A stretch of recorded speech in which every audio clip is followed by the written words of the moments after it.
இந்த டிசைன் எப்படிமா இருக்கு? நல்லா இருக்கா? நல்லா இருக்கு. நியூ ஆரி பேட்டர்ன் ப்ளவுஸ். சரி திருப்பி வராது.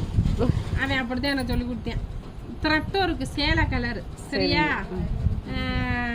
இது ஃப்ரண்ட், இது ஹேண்டு. ஓகே சரியா? நீங்க எல்லாம் என் ஃப்ரெண்டு. சரியா? அப்ப அவங்களோட ஃப்ரெண்டா? சரில விடு. இந்த பாரு, இந்த மாதிரி எல்லாத்தையும் பாரு, எவ்வளவு வேலை பார்த்துட்டு கலகலன்னு இருக்கும். இதை விட்டுவிட்டு வீட்டில் பொழுதன்னைக்கும் பாத்திரத்தை திருப்பி திருப்பி விளக்கிட்டு திருப்பி திருப்பி சமைச்சுக்கிட்டு திருப்பி திருப்பி கூட்டிக்கிட்டு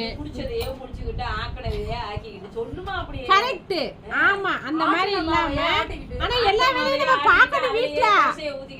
அதனால பார்க்காம இருக்கும். எல்லா வேலையும் 9 மணிக்கெல்லாம் முடிச்சுட்டு எல்லாரும் இந்த மாதிரி வீட்டுல தைக்கிறீங்களா, இல்ல வீட்டுல என்ன கைத்தொழில் ஏதோ உங்களுக்கு தெரிஞ்சதோ, இல்ல வேலைக்கு போறீங்களா, அந்த மாதிரி வேலைக்கு போய் நம்மளும் 10 காசு சம்பாரிச்சாதான் நம்ம வீட்டுல மதிப்பாக.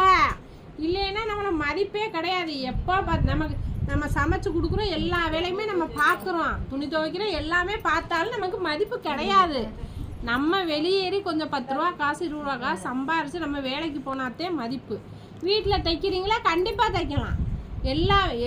எந்த வேலையாக இருந்தாலும் ஏதோ நம்ம பெண்கள் வேலை பார்த்தே ஆகணும். அந்த சூழ்நிலையில தான் நம்ம இப்போ இருக்கோம்.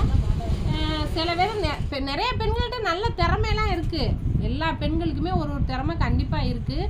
ஆனால் வீட்டில் அங்கங்கே தண்டவாளம் மாதிரி போகக்கூடாது, அதை செய்யக்கூடாது, நீ இதை பண்ணாத, இந்த மாதிரி அங்கங்கே நம்மளை பிளாக் பண்ணிடுவாங்க. அதாவது ட்ரெயின் போகும்போது கேட் போடுறேன்ல, அந்த மாதிரி நம்மளை லாக் பண்ணிடுவாங்க. எல்லா பெண்களுக்குமே திறமை இருக்குது. உங்களால் முடிஞ்ச அளவுக்கு வீட்டில் இருந்தே பண்ணுங்க. சரியா?